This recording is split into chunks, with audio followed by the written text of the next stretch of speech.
Sa gitna ng krisis na dulot ng matinding pagbaha, abalang-abala ang mga tauhan ng Police Community Affairs and Development Group o PCADG, katuwang ang ilan non-government organization sa pagsasagawa ng relief operation para sa mga pamilyang nasalanta.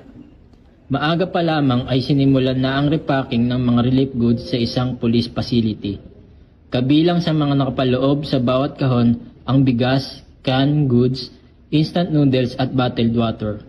Bukod dito, nagpaabot rin ng mga donasyon ang ilang stakeholders at non-government organizations, tulad ng bigas at iba pang pangunahing pangangailangan ng mga naapektuhan ng pagbaha at pagbagyo. Matapos ang repacking, agad na ipinamahagi ang mga ayuda sa mga lugar na labis na sinalanta ng kalamidad. Ako po si Police Brigadier General Marvin Joe Saro, ang Director ng Police Community Affairs and Development Group. At narito po tayo ngayon sa Bulwagang Lapu-Lapu, dito po sa loob ng Campo Crame.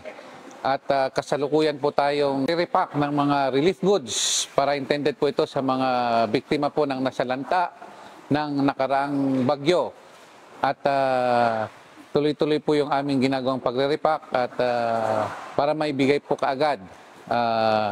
Ito po galing po doon sa panawagan po ng ating Chief PNP doon po sa Boxing for a Cause at nakita naman po kahit na hindi pa nag-umpisa ay marami na pong nagbibigay ng mga stakeholders at tumutulong po sa pambansang pulisya. Sa bawat kahon ng tulong, kalakip ang malasakit at tunay na serbisyo ng kapulisan. Isang patunay na katuwang ng mamamayan ang mga lingkod bayan sa panahon ng sakuna.